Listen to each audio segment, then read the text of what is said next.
Hello, everyone. Hey there, folks. This is Avery, This is Rita. and you're listening to I Don't Know Her, the podcast where we talk about women And some other folks. that you've probably never heard of, But you should have. and now you will. Alrighty. So we decided to share with each other our favorite like Christmas traditions or meals or things that you do. So you go first. What are yours? Well, tamales is a thing in my family. And just like a lot of Mexican people, it's a big deal. It's a day of preparation. You get to all hang out, and then everybody makes them together as a family. You cook them, and then you have a big dinner over the entire day, which is really fun. That's always been one of my favorite traditions. Going in the way back, when my family used to own a restaurant, we had this big like party section in the back of the restaurant. It was called the D section. Get that D. I was like, I've seen that movie somewhere.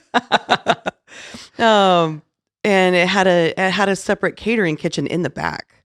So we used to do like full service for the restaurant, and then the party in this like whole party section in the back. We would do weddings, quinceañeras, things like that. That's where we had our family party. So we would go there, had all the tables set up. There'd be a huge buffet of tamales and music. And my grandma was so sweet. She had 30-something grandchildren, and she always had something for all of us. That's impressive. Yes. And was it like socks or? It was like she would do like those, the little red and green bags that you see at the store, or like little brown paper bags with handles on them. Oh, yeah. She would do a little bit of like candy, an orange, the walnuts and things like that. And then like a little note with your name on it. And she would put them all out on a table so that we could go grab them whenever we wanted. And I always thought that was really special that she at least remembered all of us. I know, when you have 36, man, that's a lot of remembering. It was a lot, to do. yeah. It would always made us feel kind of special. So we'd take our bags home. And my not so favorite memory, if we want to throw that in there too, Okay. I would eat the entire bag like on the way home and then just be sick while we were opening presents. I remember one year my family was so mad at me because I was throwing up in the bathroom because I ate all of my chocolate because I just couldn't wait. Oh, yeah. You were like, instant gratification now. I know. And then they're like, is she done throwing up? We want to open our presents. I was like, almost done. I was like 8. You can't even enjoy opening presents. No. You're sick. Yeah. What's yours? So I think my favorite traditions now are stuff that I do with my wife. So I talked about this in the one of our most recent posts on Patreon about like how the holidays over the last few years, quite a few years, probably the last 15 years, have gotten harder and harder for me. Mm-hmm. I associate them with quite a few pretty negative memories and a lot of grief and a lot of loss. So it's hard for me to like hold on to the things that are in fact good. So one of the things that I really love that we do, that Abby and I do, is we open one gift on Christmas Eve. So in my family growing up, we opened all of our gifts on Christmas Eve, and there was only one gift in the morning from Santa. Oh, see, we did the same thing. We opened them Christmas Eve night. Yeah, like makes sense, right? Yeah, Like you can't wait. And these are the gifts that you get each other, and then Santa comes during the night, right? So like I would have one big gift that I wake up really early and come out and find. So like one year it was an electric guitar. Holy shit. Yeah, it was fucking great. I immediately woke my parents up. I like plugged that shit in and I was like, I was like, we're still asleep. But so her family always opened everything on Christmas Day. There was nothing you opened on Christmas Eve. Oh, okay. So we've sort of compromised and gone in the middle. So we do one gift on Christmas Eve, and then we wake up and do the rest on Christmas morning. Yeah. And usually that gift that we exchange on Christmas Eve is either something very silly and fun, or it is something super meaningful. Oh, nice. That we wanted to only share with each other. Mm-hmm. So like even when we have traveled to Pittsburgh for Christmas, we have done our Christmas Eve gift with just each other, which has been That's really really kind. sweet. And we also, so I grew up, Christmas Day dinner was basically Thanksgiving 2.0. Mm-hmm. Mm-hmm. Yeah. It was a turkey. It was like all the shit. And her family does like a big prime rib dinner, and That's what my mom does. her mom would make these like fucking potatoes I could just eat until I die. Like I roll me down the hill, please, after those potatoes. And so we decided to compromise and do that, like their tradition, because Thanksgiving is only a month prior, so you don't want to do the same meal. Yeah. So we took on that tradition, but in the last few years, we have just not had it in us to go to all the trouble to make a Christmas dinner for the two of us. Sometimes in the past we've had people come over, so it's like we'll make dinner if we have guests. Mm-hmm. But we just, I mean, COVID, like nobody's having guests.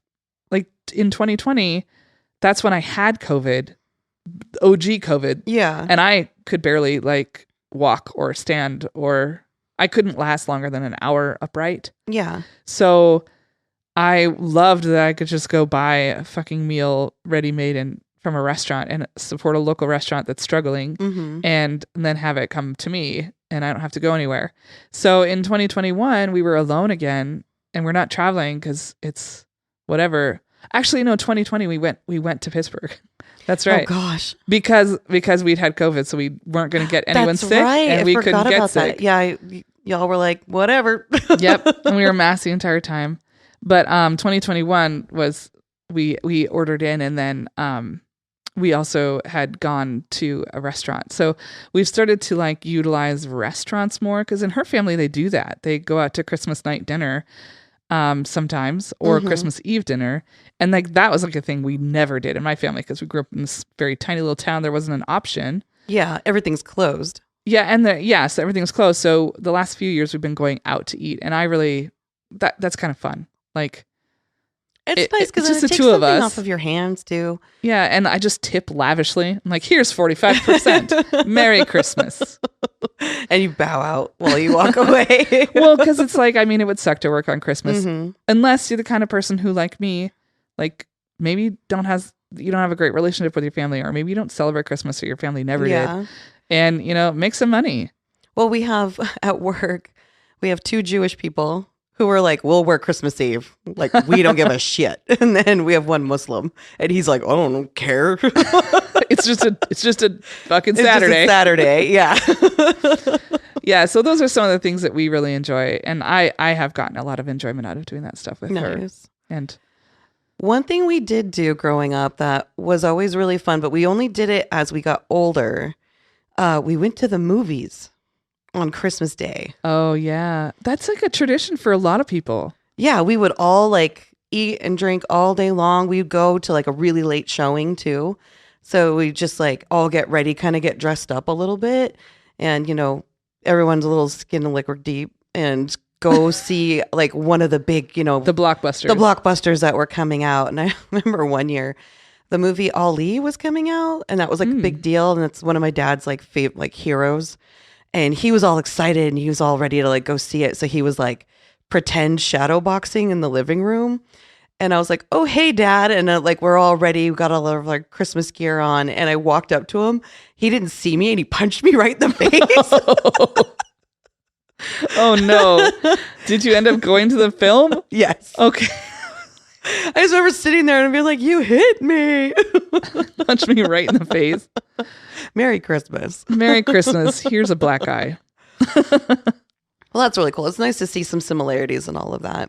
I always like to see that. Like, what do you eat? What do you do? What do you wear? Like, and for us, Christmas is a secular holiday for us. Yeah. It's a time to gather with people and eat and drink, but like, we're not Christian, and we don't celebrate it as a Christian holiday. We would go to church. That was definitely, we'd go to midnight Well, mass. when I was a kid, it was. But like, I mean, as an adult now, for us, it's a secular holiday.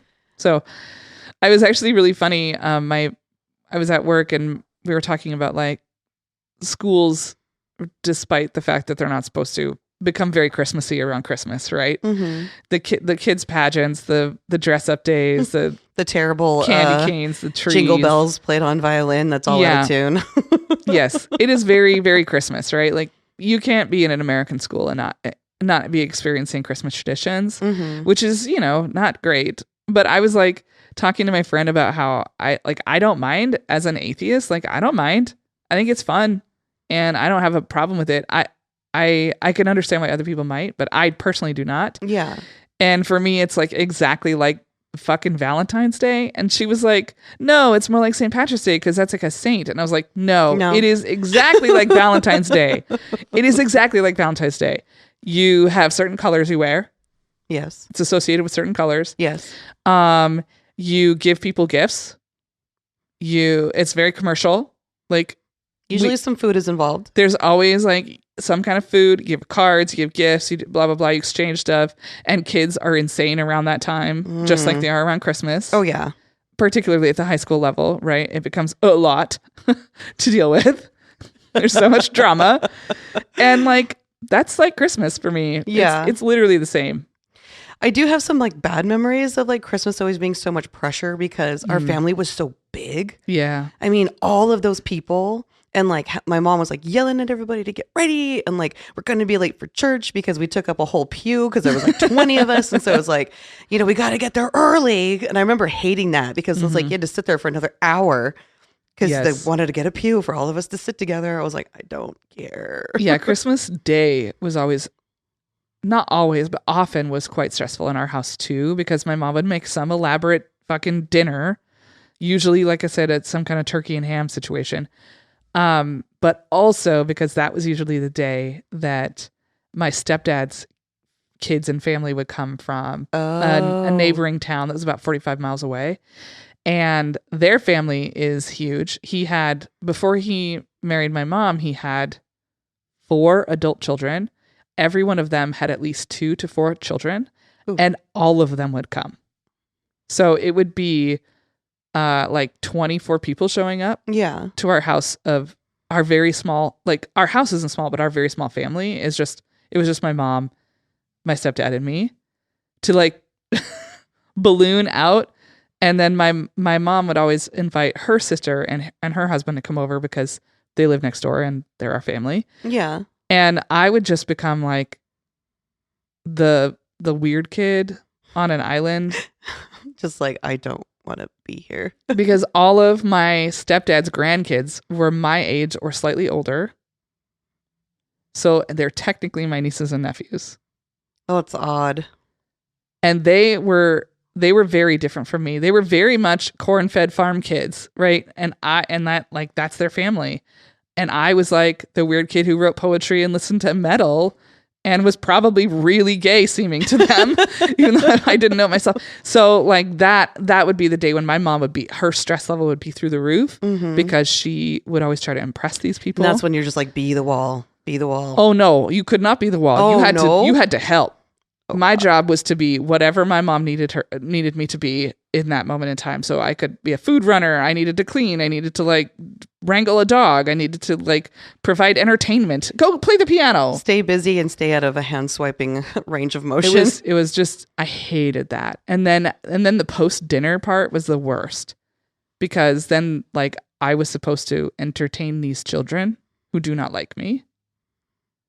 That sounds so uncomfortable. Exceptionally. Yeah. And I didn't realize until later on, when I was probably like 15, is when I found out that there was a very good reason why they all were very uncomfortable and hated us. And that was because my mom was my stepdad's mistress. Oh. And I found this out. This is fucking wild. Are you ready for this? Okay, so my mom was in the radio business. I come by it honestly. And so she had some recording equipment and had, for whatever fucking weird reason, started recording her phone calls with people. Okay. And I found these cassette tapes. And I was looking for something completely different and started listening to them. And that is how I fucking found out that my mom was my stepdad's mistress. Oh my God. It was conversations between the two of them? Yes. And he's like, you can hear his family in the fucking background, like doing their normal shit and being like, Dad, what are you doing? And he's like, oh, I gotta go, sweetheart. I'm like, fuck. Ah! Oh my gosh. Yeah. So when I realized that they had like legitimate why there is a little bit of sourness there. Yeah. And it's like, oh, and also understands why my mom was like so insane whenever they were going to be coming over. Yeah. Like added pressure, like don't fuck it up. Don't fuck it up. Yeah. And she was like, I gotta impress them. Like, oh. That's some drama right That's there. heavy. Yeah. So yeah, of course they resented my stepdad's younger wife with a small child Yeah.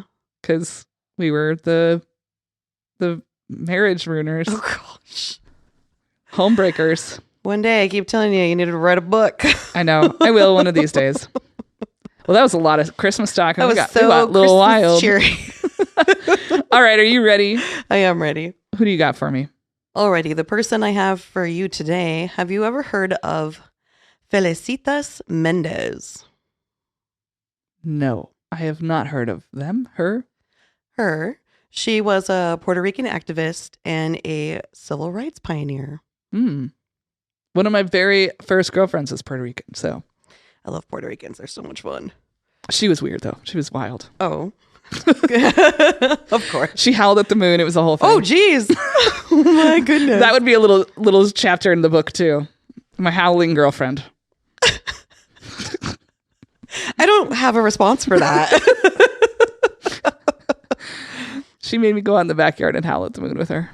And I was like, am I going to get some pussy out of this?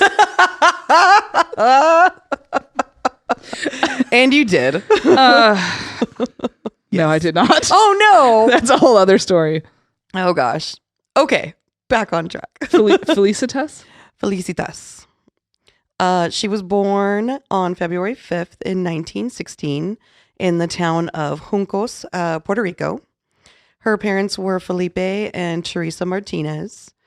She said her father was quite adventurous, and when they heard of the opportunity to move to the States and find work, he was all gung-ho for it. He wanted to, obviously, everyone's chasing that dream. Mm-hmm. He packed up his family and they moved to the American Southwest when she was a preteen.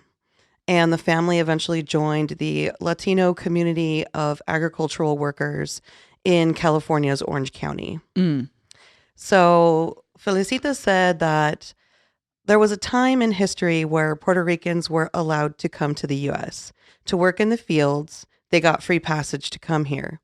My grandparents got so excited. They wanted to bring the whole family because my grandfather had gone to New York once and he had come back and he wanted to go back to the United States. So they ended up taking the whole family and they went to go work in the fields of Arizona. So it was the grandparents. Wait, I thought it parents. says Orange County. Well, I see. They go first. Mm-hmm. They go first to Arizona. So her family arrived in the U.S. And it was not good in Arizona. So when they landed, they were just on the heels of an act that was passed, which was the Immigration Act of 1924. And this act was a measure of extreme xenophobia, and which was going out of control during the 1920s. And the act created what they called a permanent quota system based on national origin. So it limited the number of immigrants that could be admitted to the U.S. Only 2% of the total numbers of the individuals of this nationality could come to the United States. Okay, wait. So they put a quota cap on how many per what their national origin was. So say Puerto Ricans or Japanese. Only 2%. Only 2%. Or is it only 2% of the people we let in can be Puerto Rican? Only 2% of the people you can let in. Okay. So she said that this act had been passed. I read the act and it had a very lengthy and actual just ban on Japanese immigrants. Yeah, absolutely. And I have done stories of people in this time era before, and I just always seem to forget of how severe it was for the Japanese people. Yeah, and Chinese people. And I mean, really anybody who was coming from an Asian country. There was like a whole 40-year time period where it was like, you can come, no you can't. You can come, no you can't. Oh, you can do it. And if you come here, we might just decide to deport you. Yeah, at any time. And take your land and everything you own. One of the things that I learned about also was like there was this moment in time when if you were of Asian descent, even if you were born in the United States, you were not a United States citizen because you were a Chinese American. And these are things that they would just fucking deport people who were born here. They'd be like, nope, you're gone. and then they're sent somewhere where that they have no idea where they're going. They've never met anybody. They don't speak the language, so on and so forth. Yes. So they were brought over and promised work and residence by the Arizona Cotton Growers Association. And she said, when they got there, my father could not believe the horrible place that they had been brought to. They had been brought to work in the cotton fields, and they were brought to live in a place with no running water. There was no electricity. There was no bathroom facilities, and there weren't used to that kind of treatment at all. And they decided we were lied to. They were just treated like pieces of property. And because it was on the end of this act, the resources for providing those facilities for them, the promises that they had got, nobody cared. So they're like, here's some shacks, get to work, kind of thing. Yeah, it's like basically slavery. So her father was one of the many Puerto Rican migrants who demanded better treatment and labor conditions. Him and a group of other people led a series of protests and revolts, and not seeing like any chance for better conditions, they just said, you guys are screwed. And so it was limited in what they could do because many of them did not speak English and they didn't know their rights. And so many of the families ultimately moved to other states. And that's how her family ended up in California. And they all went to go work in the orange grove fields that were there. Felicitas said that while working in the orange fields, she found a deep connection within the Mexican community with whom she worked alongside. She said they were similar people working towards similar dreams. She said that she never lost her identity as a Puerto Rican, though. It's like many white people would just lump all of them together and just say... Still does. Yes. And just say, you're all Mexican. And she said it wasn't an insult, but it was an erasure and a dismissiveness of their identity. Yeah. Like all indigenous people are just a Plains Indian. Yes. Right? Like that's the narrative that a lot of Americans grew up believing and still don't understand, like that Northwest tribes are very different from East Coast tribes. Like, depicted on TV. Southwest tribes are different from Plains tribes. Like they're different people with different traditions, different dress. Like literally everything is different. Everything is different.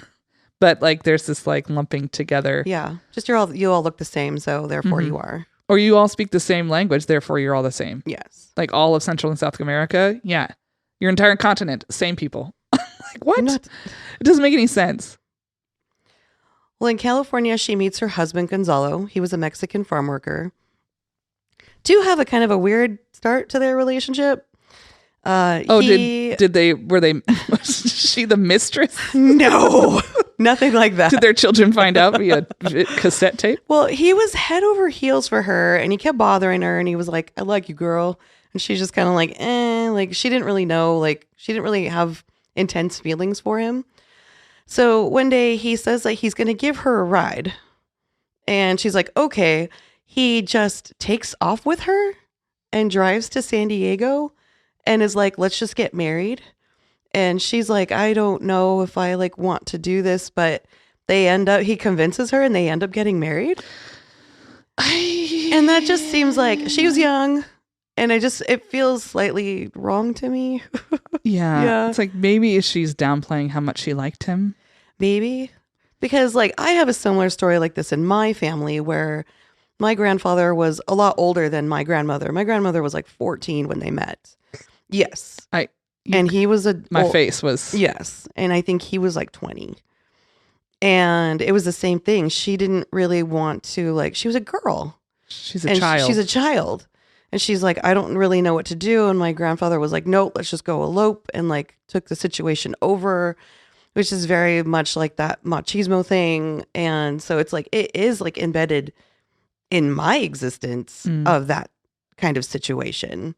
But it's like, I never sat down with grandma and I was like, Grandma, what's that about? Did you not want to get married? Did you not want to get married and have 11 kids with this guy? Like 11, geez. I know. Well, the two end up making it work, and they end up owning and operating. They go back to Orange County, and they end up owning and operating a successful asparagus field together. And they also end up opening and owning a small cafe. Over the years, they end up having 3 children together. They had 2 boys and a daughter. Felicita's daughter, Sylvia, described their home as hardworking but fun. She said, we ate arroz con blanco with Mexican beans, tostones. We had live music and customs with all the primas, where we get the coconut oil and get our hair pressed before we went to school. The Puerto Rican was always there. I was like, that's not Mexican American stuff. No, it's not. No. Felicitas kept her children at home and taught them home economics, crocheting, and knitting. They did not learn how to read or write, and they didn't speak any English. They lived in the area of Westminster where they lived and worked, and it was largely segregated. So the schools, the buses, shops, swimming pools, parks, movie theaters, everything. It was all segregated. One thing that they said about the pools is like they would give them like one day to use the pool and they would call it Mexican Mondays.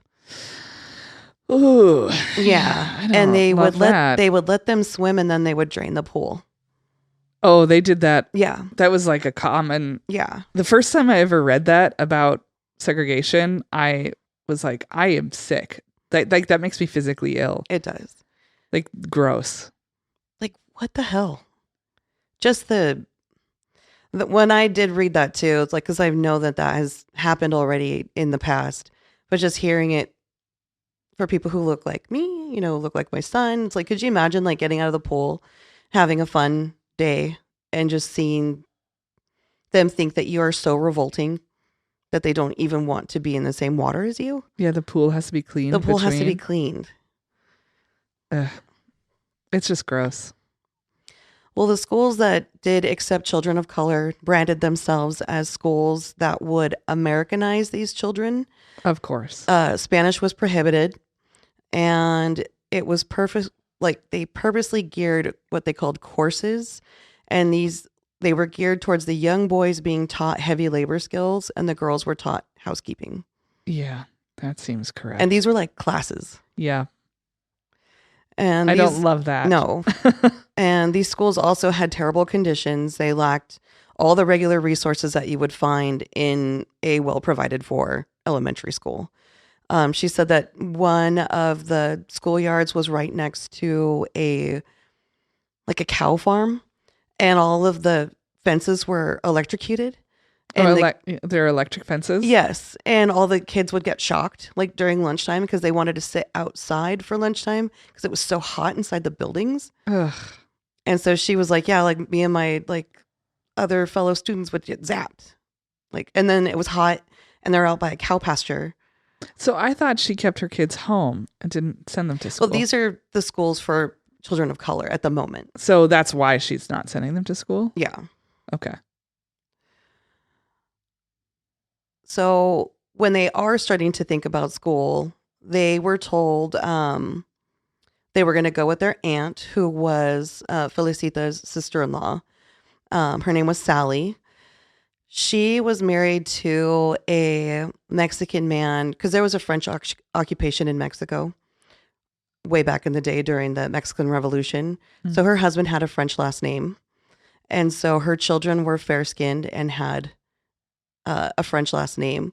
So when she went to go take her kids to enroll, she took Felicita's kids, her 3 children, to try to enroll them too. And they were told that they would enroll the aunt's children because they were fair-skinned and could pass. They would not take Felicita's children because they were darker-skinned. It's gross. Their aunt loses her shit. Yeah. And it's just like, this is not fair. Like, why are you taking my children and not theirs? Like, she refused to leave for a while until she was finally like, I need to just go home and tell your father what happened. So she goes home and she tells Felicita and Gonzalo what happened at the school. And he says like, no, it's probably, maybe we can work something out. So he goes back to the school to talk to them himself, ends up talking to the principal, and the principal says, no, like the schools are now being heavily segregated. And he goes to the superintendent next and he says, what they're doing is they're building those separate schools in the area of Westminster, Garden Grove, Santa Ana, and Orange County. So they are building these lesser facilities to just entirely segregate the schools completely. Yeah. And they built all of these, what they called the Mexican schools, and the children would have to go there. Gonzalo obviously is very upset because the Mexican school that they want to send them to is out of their district. It's not even close to their home. So he comes home and he tells Felicita, like, I don't know what to do. Like, we can't work here and live here and then try to like bus our kids out to give them an education. And she's upset because she says we're Puerto Ricans and we're U.S. citizens. Like, we have rights. Mhm. They should be allowed to be able to go to school. She said they own 2 businesses. They contribute to their community. What are they doing wrong? So she told him that they have to do it now, but they need to do something about it. They had saved up some money for, I think they wanted to buy something else, like extra fields, but they wanted to use it to possibly hire a lawyer instead. So they talked about it, and she said, we have the money. We need to do it now or never. Yeah, we need to do something. Yeah. And so she reminded Gonzalo, too, of what her father did when they first moved to the U.S. And she said he fought back and she wanted to do the same thing. So they end up going and hiring a man named David Marcus. He was a Jewish American civil rights attorney, and he had recently just won a desegregation case in Riverside that challenged the rules that were barring Mexicans from public parks. And he won because it's unconstitutional. Absolutely. Yes.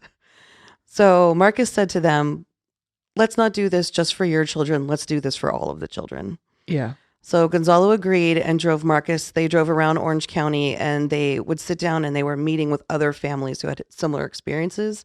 And they wanted to see if anyone wanted to join a make class it like action a class suit. action. Yep. They only got 4 others on board. Yeah, I'm sure a lot of people were like, I don't want to make waves. Yeah. Or like, who has the time for this? Like, Or the money. exactly. And they're like, I have to go to work. I can't do this. So Lorenzo Ramirez from Orange County, Frank Palomino from Garden Grove, William Guzman, and Thomas Estrada from Santa Ana were all part of the case. The case argued that the 4 segregated school districts violated the 14th Amendment, the guarantee for equal protection, and it attracted quite a lot of attention, especially from the NAACP. Thurgood Marshall, who was the chief counsel person for the NAACP at the time, ended up writing them. Do you know what an amicus brief is? Kind of. I watch enough lawyer shows. What is it? It's like a statement. A statement that is like, this is my like thesis of wanting to. Do you want to add something, Lucas? An amicus brief is referred to as a friend of the court brief. It's submitted by an interested party on behalf of one of the parties of the lawsuit. Well, look at you being lawyerly Wow. and shit. Thank God we didn't stumble through my dumbass explanation. The Japanese American Citizens League, the League of United Latin American Citizens, the American Jewish Congress, and the American Civil Liberties Union also all wrote statements and got involved with the case. So they were like, we're going to provide you resources. We're going to provide you legal maneuvers to be able to figure this out. So they Definition of intersectionality. Yes. Right? Like, these are other races and other marginalized identities saying, we all have a vested interest in this case being looked at. And the more groups that you can put, the more energy you can throw at it. Yeah. Ideal. So in 1946, Felicita and Gonzalo won, but it was a long road and struggle till changes were actually made. Because just because things pass, Yep. doesn't mean People drag their feet. You got to take them back to court. It's a whole thing. So some of the schools did desegregate. Many did not all at once do it because the case got thrown into appeals court. Yep. Felicita's children were able to enroll, but her daughter Sylvia said school was hell. Yeah. As everybody who attended desegregated schools has said. Oh, yeah. They were terrible. I mean, because then the white kids are resentful and shitty. Yeah. And the white teachers are too. Oh, yeah. And the white admin. Like, everybody's white. Mm-hmm. And they're bad.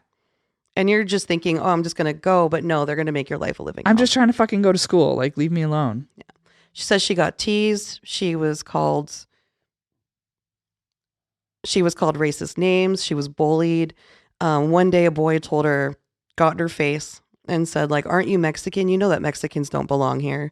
And she came home and she was in tears and she was like telling her mother, I don't want to go to school. Like, This Yeah. is not worth it. And Felicitas said she would try to describe to her that there was a bigger picture going on. That she told her, Sylvia, you were in the court every day. Don't you know what we were fighting for? Mm-hmm. We weren't fighting so you could go to just a beautiful white school. We were fighting because you're equal to that white boy. Yeah. I mean, but as a Easier child, it's easier said than done, especially telling a child. right? Like, even as a child, you might be able to conceptualize that it's really important what you're doing, but like, that doesn't change the circumstances, which are like, my life is hell. Mm-hmm. And I have to do this now day in and day out. Like, that doesn't change that sucks. We were just having that conversation about my son and him needing, like, having to have those hard talks of like, trying not to make like, it's such heavy water to tread because you're like, I don't want to other you, but you are different. Mm-hmm. And you need to recognize that because you can get yourself into trouble that you cannot be able to fix. Yeah. The world sees you different, even if you don't want to see that difference. It is there. So it took a whole year after appeals court. The ruling was upheld in federal court. And within a few months, California Governor Earl Warren signed legislation to desegregate schools. And they became the first state in the country to do so. And what year was it again? This was in, It must have been in the 50s. 1947. Oh, 47. Yeah. Yeah, that's early. It's early. So with this case being upheld, it would be used in future cases that would spread change nationwide. Much of the legal strategy they used in Menendez versus Westminster would go on to be used in Brown versus Board of Education. Mm. And obviously the landmark case that declared public school segregation to be unconstitutional. Yeah. And was Thurgood Marshall a Supreme Court justice when Brown v. Board was I think so. heard? Do you know, Lucas? You should look it up while we're talking. I will look it up while you're talking. After the case, Felicitas and her family returned to kind of just a sense of normalcy. Their kids were able to go to school. They ran their business and their life went on. And their achievement kind of started to just fade into the background until Gonzalo died in 1964. And in Felicitas' last days, she asked her daughter Sylvia to please speak about what they had done so that people would not forget. Mm-hmm. And also to honor both the hard work that both of them had done and their contribution to what they did for, the fingers of it went nationwide. Yeah. She told Sylvia, it's history of the United States and it's history of California. You have to go and talk about it. Sylvia had graduated college and was a registered nurse. She said she was reluctant to do it because of the trauma that surrounded that whole situation. But she decided to listen to her mother and find a way to share her experience in going through the trial process and like witnessing what her parents had done.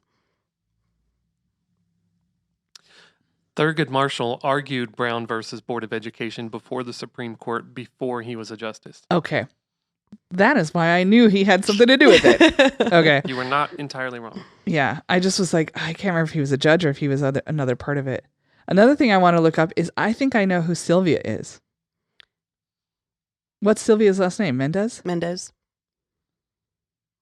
She herself became an American civil rights activist for the Latin community, traveling and giving lectures, educating people on what her parents had achieved. Yeah, I think I know who she is because I think, yeah, there's a really great, a really great children's book called Separate is Never Equal, Sylvia Mendez and her family's fight for desegregation.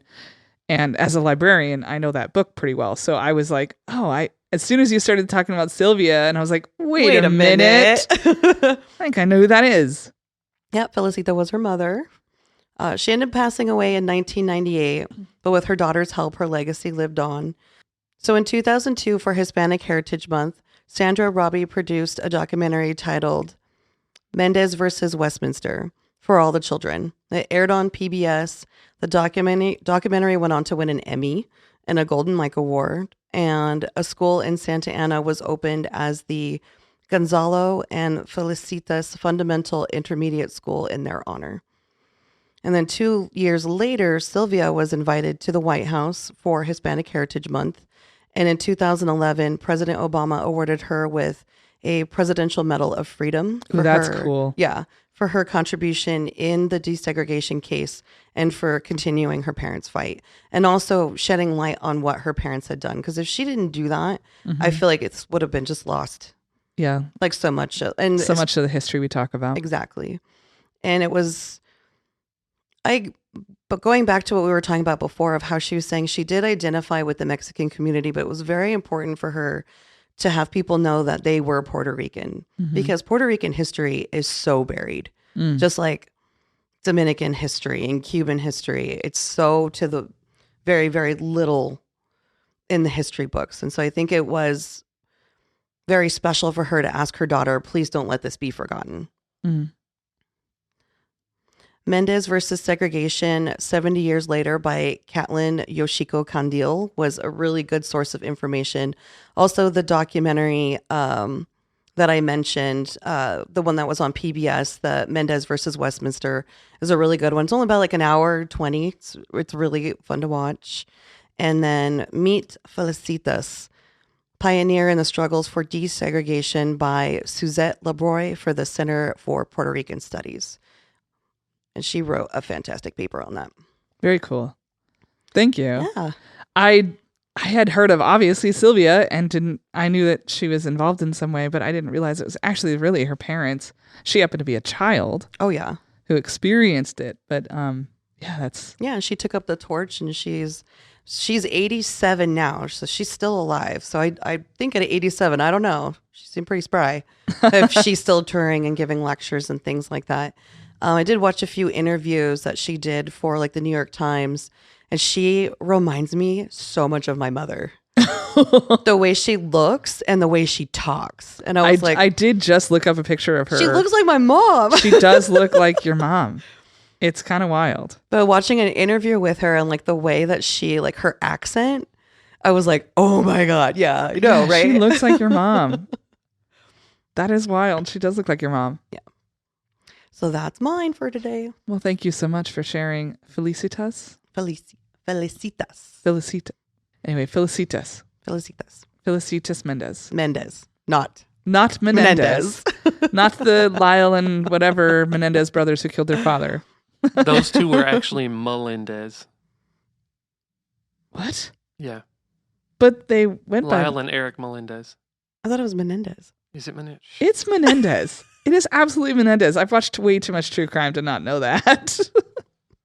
The Menendez brothers. Oh, it is, yeah. Right. Okay. I'm wrong. We'll sidetrack. But thank you so much for sharing. You're welcome. Actually, that's really like a 3-pronged story because it's both the parents and the child who goes on to become an activist herself. Yeah, so it was really neat. It was really... We got a 3-fer on that one. Yes, we did. Thank you so much for sharing that. You're welcome. And thanks for Lucas McIntyre for hanging out with us again today. Yeah. Happy to be here. Yeah. And thank you to everybody who's listening. If you're not a Patreon subscriber, you should become one.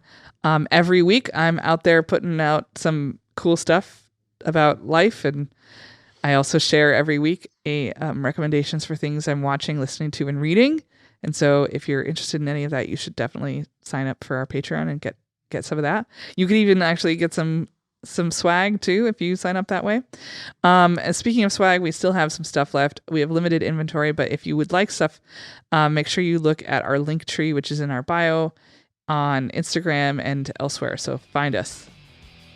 We'd also like to thank Jennifer Finch from L7 for our Raging theme music. And thank you everybody for listening.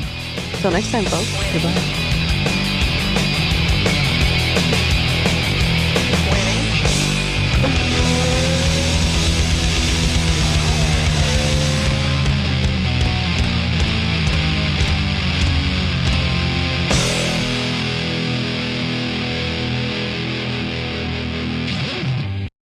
Get right in the circle. Corn dog. Cool therapist. Just say, I wonder if there's some exercises you could do to loosen things up. Gonna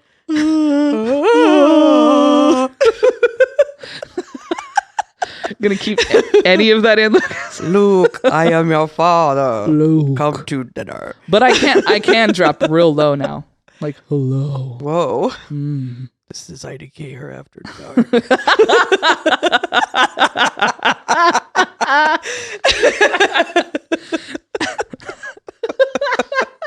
Sorry.